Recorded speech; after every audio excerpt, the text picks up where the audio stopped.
Okay, welcome to the ERWC September webinar with Dr. Robby, Ching, and Debra Boggs. We'll be exploring the ERWC-ELD middle school modules. And if you could kindly place your name in the chat and tell us where you're hailing from.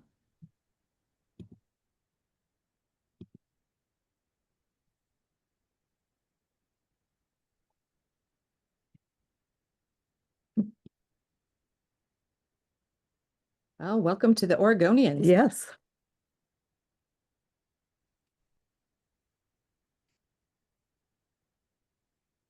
And please be sure when you're commenting in the chat, you set your to field to everyone.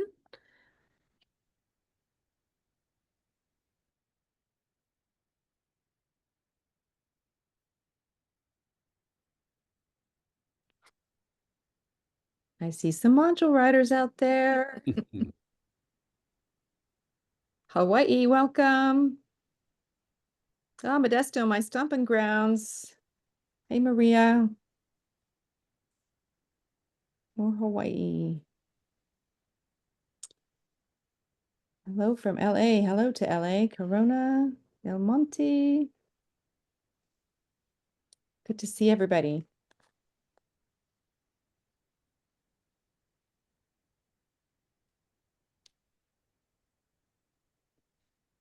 Okay, Cindy, while they're doing that, do you want to get us going? Sure.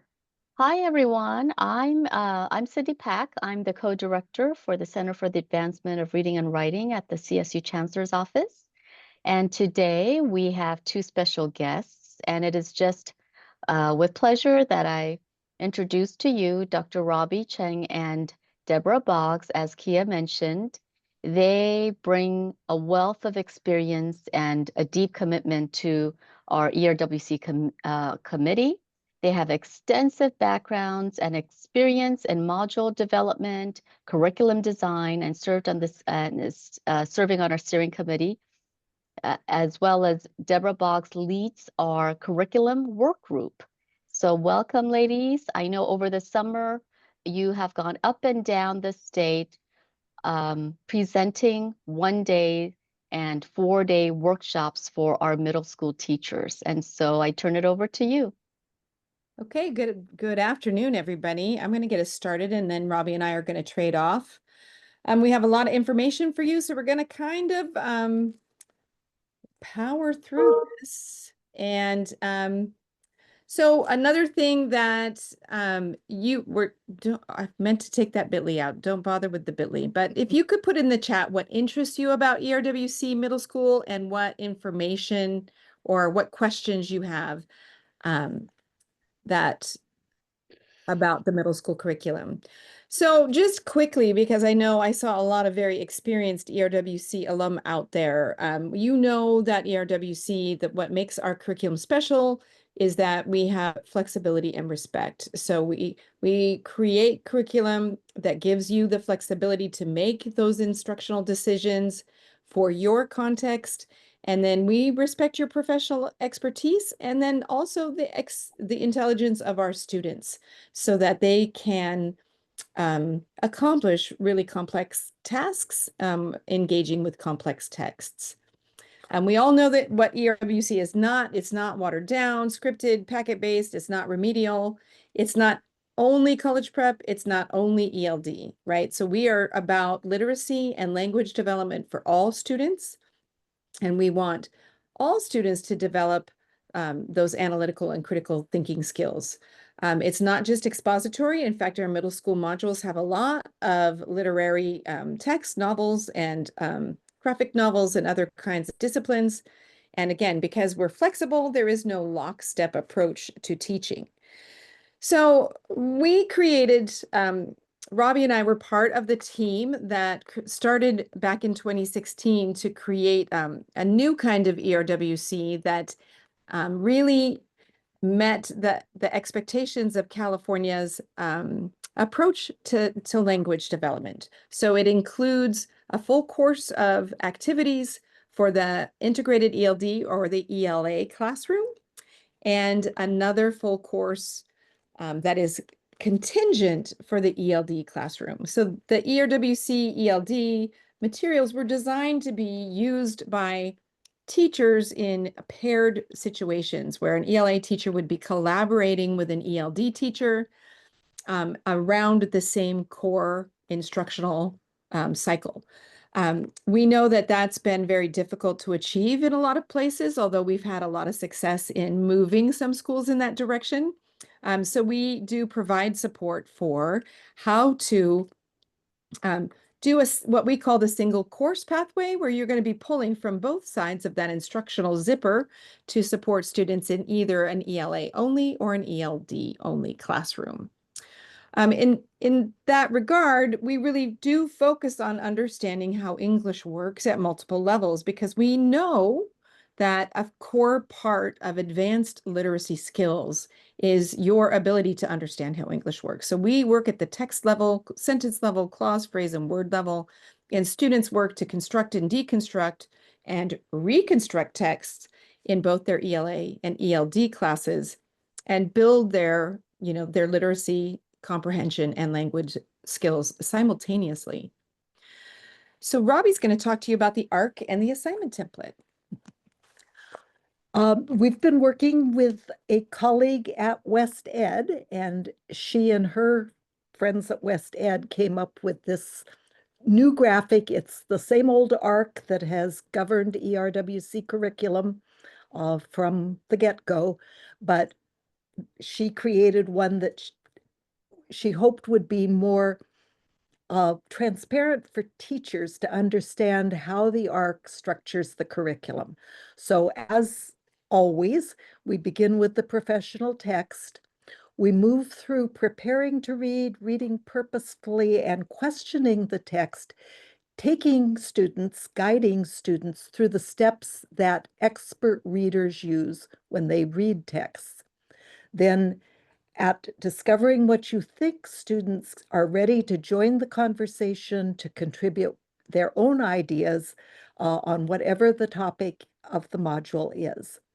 Then moving on to writing rhetorically, they compose a draft, they revise rhetorically, and finally they edit and publish their own text, culminating in the student text for the module.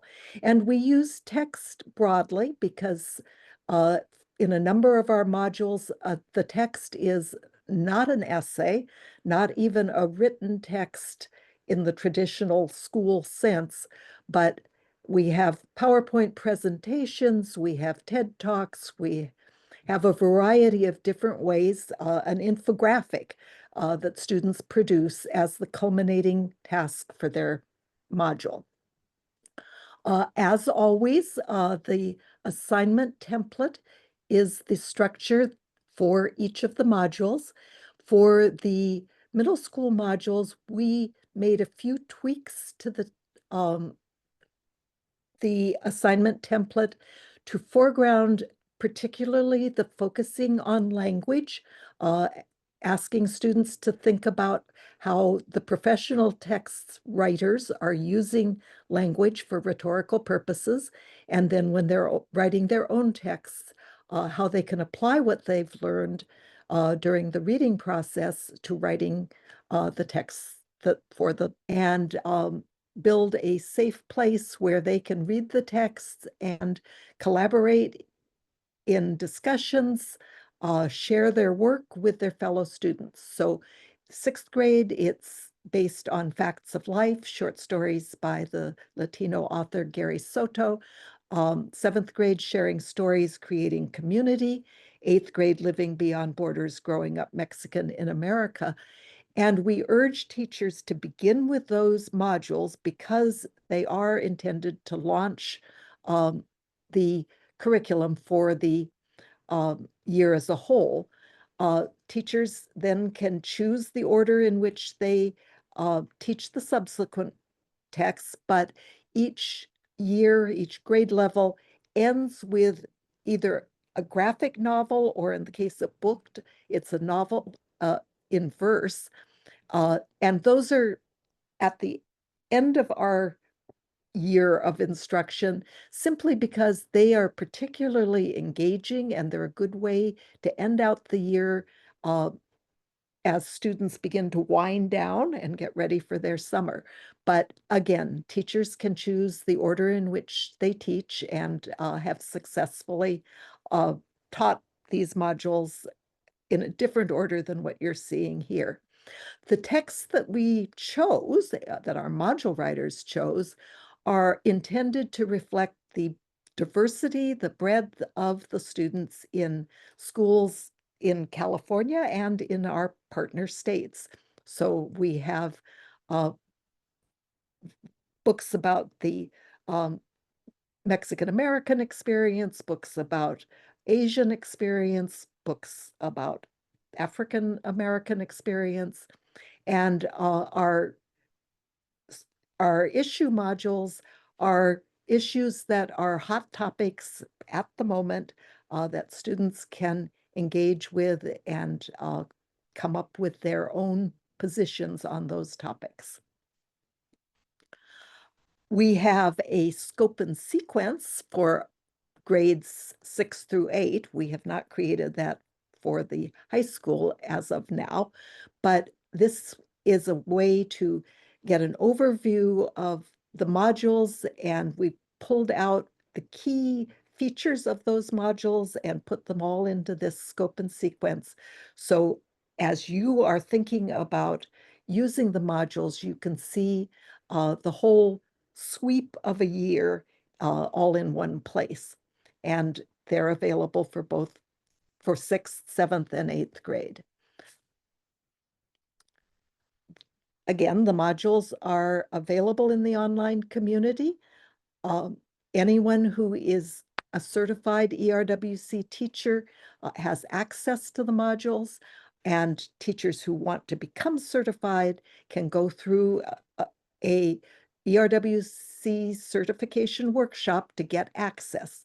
As Cindy said, we've been offering 4-day workshops that are aimed at middle school teachers during the summer because we still have money from the grant that enabled us to create the modules in the first place. But as that funding expires, then the best route for people to go will be to attend a regular ERWC workshop, and they will be addressing teachers at the full range of the ERWC curriculum.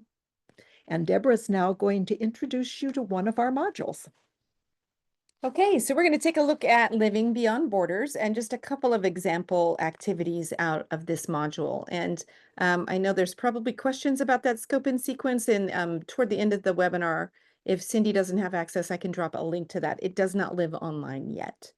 And I did want to point out that one of our modules, the Water Protectors, does address Indigenous American students as well. So for this one, Living Beyond Borders, Growing Up Mexican in America, it is an anthology. It has, so we are using, I think, 3 or 4 excerpts out of this anthology. It focuses on it, and you can see it's a contemporary book written in 2021. So it is addressing current and contemporary things for students. We focus on audience and purpose as kind of the foundational rhetorical concepts that middle school students should be able to grasp. And the big themes, as with many of our modules for middle school, are around growing up, identity, biculturalism, and belonging.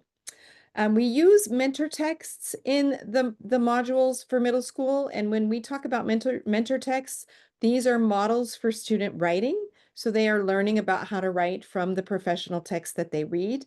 And the mentor text for this module, that is a narrative memoir, short story, is a short story called Sunflower. So the questions at issue in this module are: what does it feel like to grow up? What makes a good story? And what are stories that only I can tell the world? And the culminating task is for students to write a micro narrative, 400 words or less, about a time when they sensed they were growing up, which is similar to what happens in the short story Sunflower in Living Beyond Borders. So as they're reading that text, they're looking at, how does that writer create a narrative? How do they create a sense of time and space in their story, and students can learn from that text to do the same thing. So we ask that students think about, we ask the teachers plan with the end in mind. So if you wouldn't mind maybe in the chat dropping what you think, what knowledge and skills will students need to be successful in this culminating task. If they have to write a micro narrative about a time they felt they were growing up, what knowledge and skills would they need? So if you got some ideas, yeah, Stephanie, understand what a narrative is. What else? Mood and tone, sure. How to create mood and how, what kind of tone they're looking for. They definitely need to understand elements of a plot. Yeah, they do need to have basic mastery of grammar mechanics. They've got to be able to convey their story to somebody else.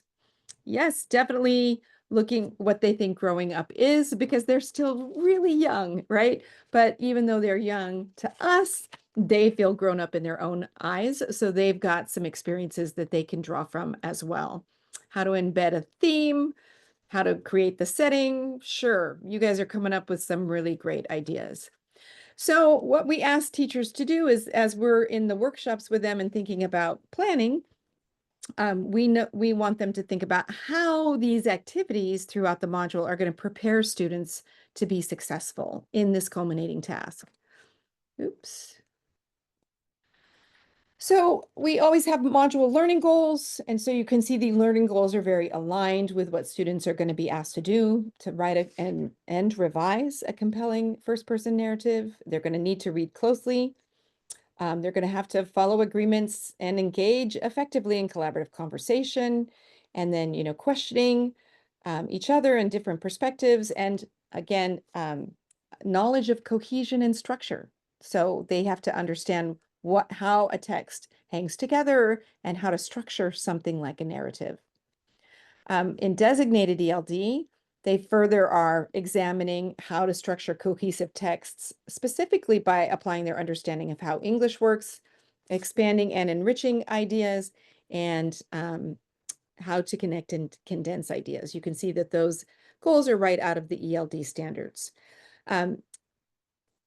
Designated ELD in this module and the other modules we have written or created are really designed to amplify and augment the learning in ELA. And a question that we get all the time is, how can my newcomers engage in this curriculum? And we just need to be very clear from the outset. We created this for long-term English learners, and so it really is not designed for newcomers. We assume that newcomers have a separate program because they have very different needs and are not yet ready to engage in this. And remember, newcomers are different from LPAC levels. So we don't recommend that teachers only use LPAC levels for placing students, because many times students by middle school are not necessarily putting their best effort into LPAC. So we want to really evaluate students' total capacities and then place them in courses where their needs are going to be met. And this model does require grade level ELD so that students can be in those English classes where they're getting the ELA portion of the module and then the amplification in their grade level ELD class. And really high level 2s, 3s, and 4s can be mixed together because it's the scaffolding that's going to allow them the access to this rigorous curriculum. So we have created this new thing for middle school called the module at a glance, trying to make it easier for teachers to kind of see the layout and how things work together. It's kind of an update on the old module standards plan, because we have placed the standards in the actual document itself. In the teacher version, every activity has the standards that are addressed in that activity. Coming soon to the online community is we're going to have this as a linked Google Doc, so teachers can click straight to the activities from the module at a glance. And when they're in the teacher version, they can click and link to both the reading or the student version document. So it's really going to be a one-stop shop. We're really excited about that kind of improvement, and hope to have that ready for you guys by the end of the month. But again, just like any other module, it's a day-by-day plan organized by the assignment template. You can see where the texts are introduced, and in the parentheses are the estimated teaching times. We engage students in a two-part activity. One is going to be a stand-up, sit-down game where they're going to be given statements and asked to like stand up if they've ever experienced something like that. So it's a way of kind of seeing each other's experiences and building community, and maybe some time to have a few giggles in the classroom itself. And then the second part is going to be what we call a passing notes game and gallery walk, where students would be responding in a small group to some questions about growing up. So the second part of the activity is this, growing up is, and we're going to turn this into a waterfall chat. So what I'd like you to do is take a look at the three statements on the screen, and you are going, it says 4 prompts, but that's a lie. There's only 3. So you're going to create in the chat, but don't hit enter. Growing up is blank because when I think of growing up, I think of blank. And you know a person is grown up when blank. And you don't have to respond to all 4, but come up with at least one response in the chat. And I'm going to give you 30 more seconds. And when I say go, you are going to hit you're going to hit enter, and we're going to see a waterfall of responses. So I'll give you a minute of think time. Growing up is. When I think of growing up, I think of. 5 more seconds, come up with a response. Okay, ready, go. Hit respond. Okay, growing up is difficult. Yes, you know a person has grown up when they take responsibility. You go beyond yourself. Growing up is bewildering. Love that. I think of how we have money and freedom. Isn't that right? Wonderful, wonderful. You get the idea. So in the classroom, students would be doing this maybe on poster paper in the center of a table, and then they turn and respond to somebody else. Like if you say like Tamara says, growing up is equal parts joyful and hard, Robby might respond, I agree. I find growing up really hard because, you know, my mom makes me take care of my siblings. And then I might get my turn and say, but it's also joyful because I do get more freedom and the ability to do what I want. So they're having a written conversation around these topics. And that's a way of asking them or engaging them in the topic of the whole module, getting to know students and letting them to get to know each other. Okay. So we did that.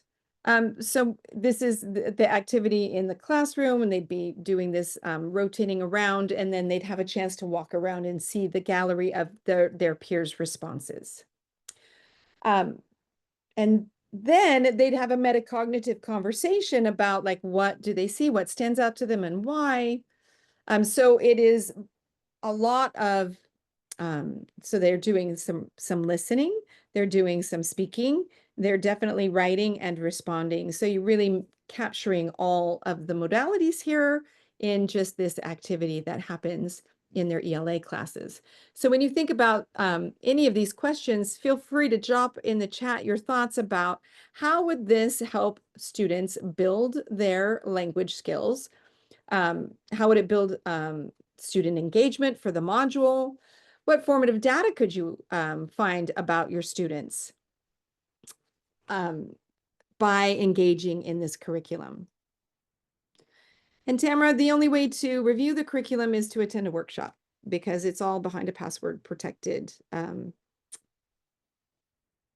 Yeah, and if you're the coordinator in your district, reach out to us and we can give you samples and show what's going on.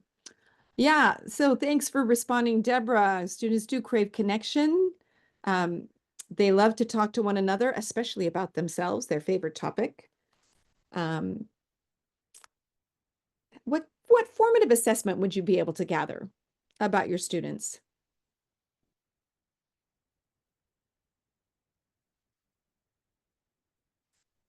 And I'm thinking if I'm listening to their conversations, their ability to construct language in English, if I'm looking at their writing, as they're writing their responses, their ability to, write in grammatically correct ways, I might find out about their willingness to talk, right? Who communicates readily and easily, right? Who might need more support. Sure, lots and lots of things I can yes, and we do provide the sentence phrase, but also encourage students to go beyond them if they don't need them. So, Robby, I'm turning this part over to you. This module was written by Christine Snyder, our friend at West Ed, and she's an expert in LPAC. We explicitly designed our curriculum to prepare students to perform well on the LPAC in order to move out of ELD classes before they hit high school. So she built into her module some guidance for teachers so that teachers will understand how the activities that students are engaging in, these fun, a designated activity, you can tell because it's labeled 1D, so intended for a designated class if there are linked classes. If there aren't, if this is all being taught in a single, either ELA or ELD class, it would be an option for teachers to choose to use this as well as the preceding activity. Again, Christine Snyder, the writer of this module, is an expert in LPAC. So she explains to teachers that this is modeling for or replicating the type of task that students have on the LPAC where they are asked to choose between two activities or events, and then provide an opinion about which is preferable and justify the opinion using support. So in the activity, students do that, but they write their responses to these different parts of their argument on cards and then stack the cards, as you can see in the picture. Let me try. Okay. So a subsequent activity, now we're at 6D, is a sentence unpacking protocol. Sentence unpacking is a strategy that we have included in our high impact strategies toolkit, which is available to everyone in the online community, whether or not you've gone through a 4-day certification workshop. So one of our favorite high impact strategies is sentence unpacking because it is a documented effective activity for building literacy. So every activity has a protocol, a guidance for the teacher in how to teach the activity. So first step, get the gist. Second step, focus on the meaning, break the sentence apart, identify the meaning of the sentence. What does each chunk mean? Each chunk of the sentence, and what does each chunk mean in your own words? Focus on the language, discuss how the language is used. What do you think of the way the writer packed a lot of information into the chunk, and then translate the chunk into everyday language? In this case,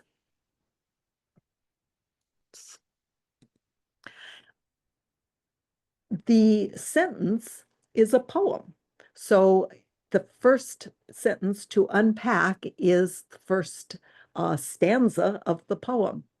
So that dollar, he knew, would buy me 1 billion galaxies, countless stars, oceans, a rainforest, and miles of desert, fictions, dark and light, sweet and tart, all of them affordable within his means, pulled out of the 10-cent bin at our local library. So students break this into chunks, this one sentence, and in this case, each line forms a meaningful chunk, talks about what that chunk is saying. So he knew that I would be able to buy with the dollar. It might be a way that students would reword that first line into familiar language. Obviously, they're going to hit some vocabulary that might not be familiar, like galaxies. They're going to see the way in which the modification is built up in that fourth line. And then this stanza ends. We discover all of this that the writer is talking about came out of the 10-cent bin, the giveaway books at the local library. So many of our middle school modules include sentence unpacking, where dense information-rich sentences are chunked and students consider and figure out what each of those chunks means, and then put it all back together to understand the entire sentence and through it, the entire text. The module also includes success criteria. All but one of our middle school modules use a protocol to help students develop success criteria. And what we mean by success criteria is they analyze, or in a few cases, the writer of the module provides the features of the particular mentor text for the module that makes it a successful text in the genre and for the audience that it's intended for. So here they're analyzing Sunflower, the short story, which, just to summarize, it's about a 7th grade boy reflecting back on the tragic breakup that he experienced as a 6th grader when he fell in love with a girl that was the most beautiful girl in the world, and he called her the Sunflower. So this short story, the students think about how the text is structured and organized, the features that make it flow smoothly, the details that the writer includes to make it vivid, and it's like reading a movie that's happening in real time, the use of dialogue and the conventions that the writer has drawn on, such as using different fonts. So it's printed in different fonts depending on whether what you're reading is the boy's memory, or whether he's remembering a text message that his friends sent him when it turns out the Sunflower Girl is not faithful. Finally, the module wraps up asking students to reflect on their success. So they read each other's stories and respond. One thing I really enjoyed about your story, my favorite sentence, asking students to pull out a golden line, just like we ask them to pull golden lines from the text they're reading, but they're pulling a golden line from their peer's story and one connection that they made with the story. And on that note, the module ends and the year is launched. Okay. So we did pilot these modules with middle school teachers for 2 years. They had a year to pilot and then a year that we collected data, or we are collecting data from their last year. And so some of the comments you can see on the screen, kids were really, they liked the topics, they liked the texts, teachers liked the rhetorical précis. They liked the fact that, they did in Fresno Facts of Life because the author is from Fresno. And in fact, students' culminating task for Facts of Life is to write the author, Gary Soto, a letter, and at least one class got a response from him. Students liked the graphic novels again. They liked the activities. They built confidence because they did a lot of oral presentations. And we loved this last one. Students told their teachers after CASP testing that it was really no big deal because everything that they did in the modules was the same as what was expected of them on the CASP exam. So they felt really ready for that. We do acknowledge there's challenges, the need for planning, the need for being able to collaborate with a partner teacher, trusting kids to read on their own. We had a lot of, candid conversations with teachers when we'd go coach in their classrooms, and we noticed the teachers doing all the reading work and students were not doing any of that work. They were listening or not listening at all. So getting teachers to let go of that power and trust kids to do the work was challenging, but they did find that students rose to that challenge. We do ask students to share out, and middle school kids are in that moment where they're not necessarily civilized in some ways. They're still working on becoming civilized, and so they need to learn to appropriately share their beliefs. And that last one about when to release responsibility, how to push kids towards independence, and how much scaffolding that students actually need. And then overall, the lessons that we as a team learned about implementing ERWC modules in middle school, right? The ELD landscape in California is complex and every school has a variety of challenges. So we have definitely modified our professional learning to support teachers in the variety of ways that these modules need to be implemented. The modules themselves require a big shift, especially for middle school teachers. The kinds of curriculum they've had access to is not like ERWC. It does expect a lot more of teachers and students, and supportive coaching is really helpful.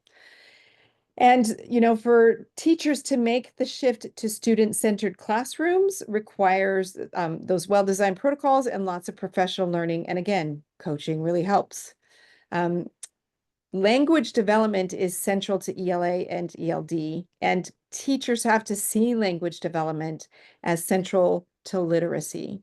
They have to know it's just not for their ELD kids. It's all students need language development in the realm of academic texts.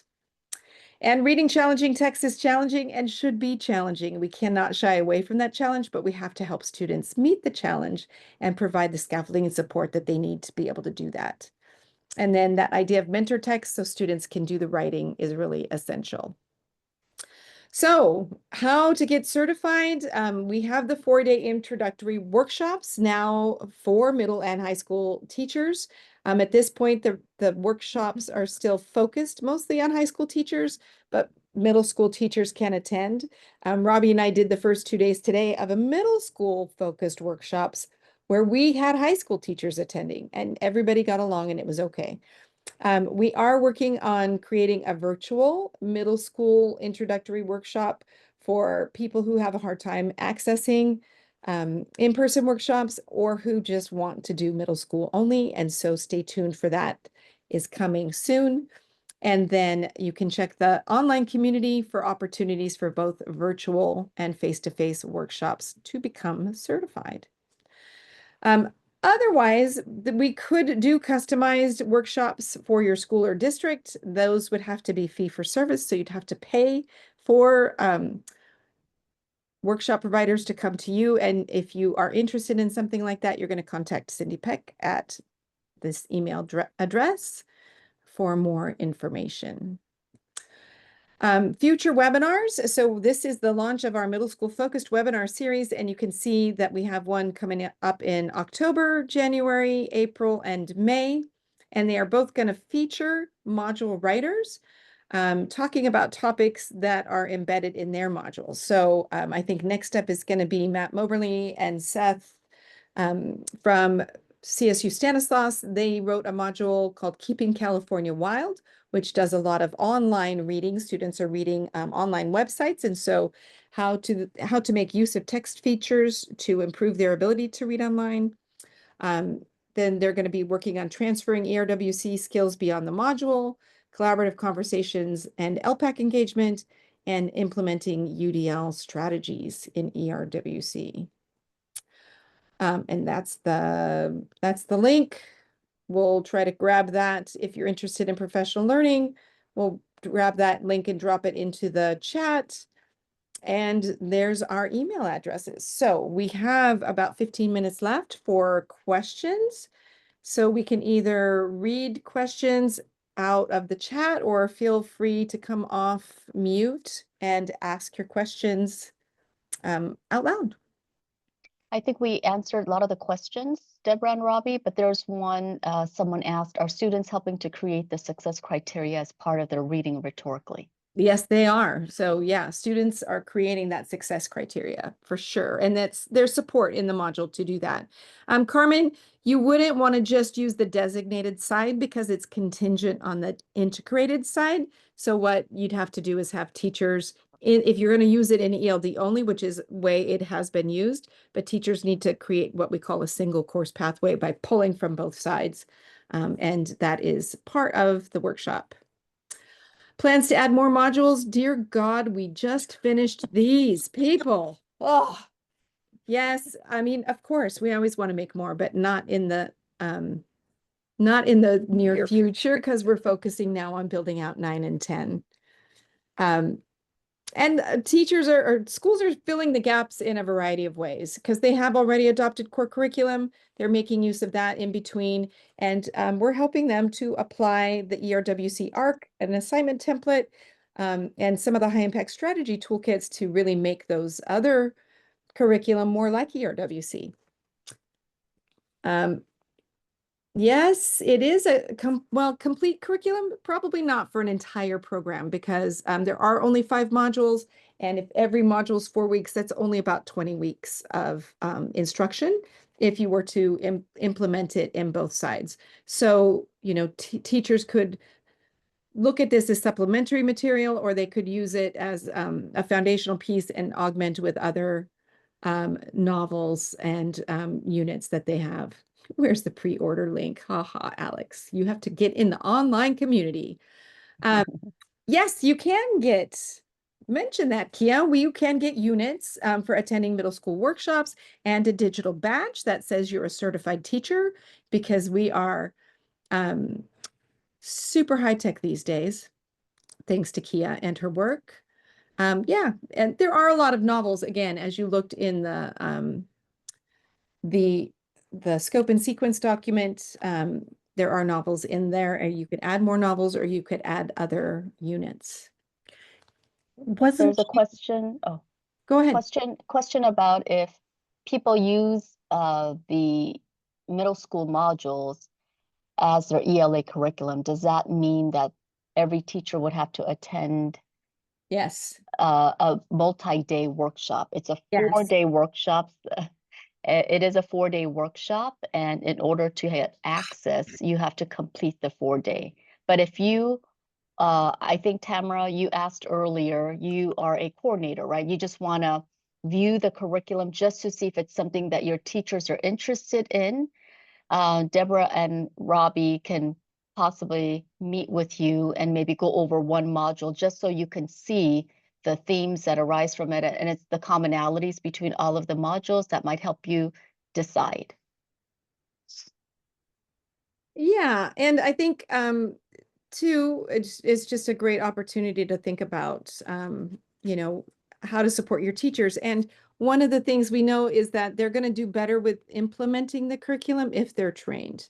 And this is a complex curriculum. It's not necessarily easy to figure out your way through it. We know that there's a lot of bootlegging going on out there in the world. But it's really, we believe strongly that, you know, we provide the curriculum for free, and all we ask is that schools invest in their teacher training because teachers are going to have a better implementation with that training, and coaching is really helpful too. So if you have at all the facility to have instructional coaches or mentor teachers who are able to, you know, provide support, it would be really helpful. Having teams attend the training so that everybody, including SPED teachers, and if you can work it, a principal attending would be really great. Really. So everyone understands the curriculum and can support each other in implementation. Yeah, and I see Gary attended years ago, and Debra comes back with, I've attended twice. We encourage people to come back because there's a lot of new updates under the sun. So coming back to training And having that chance to refresh your skills is really helpful. Sorry, Cindy, go ahead. Oh, no, I was going to say the same thing, Deborah, that, if you've attended workshops in the past, this is the newest and the greatest. You'll see there's dramatic changes from the old 6th to 8th curriculum and the ones that are being published as this year. Okay, well, I'm glad that, we're seeing lots of good feedback. Yes, the trainings are fabulous. I've attended 2 of theirs. And every time I attend, there's so much that comes out of it because each group brings their own, questions and ideas. And, we help each school district or teachers in a school kind of, as Deborah mentioned, there are challenges. We provide you with some solutions. Like it's not perfect, but we'll help you to get through like curriculum adoption or how do you use this? How do you supplement it? How do you get around that? So, by attending these workshops, you will get lots of ideas and we are able to resolve some of the concerns that you may initially have. Okay, friends. Anything else?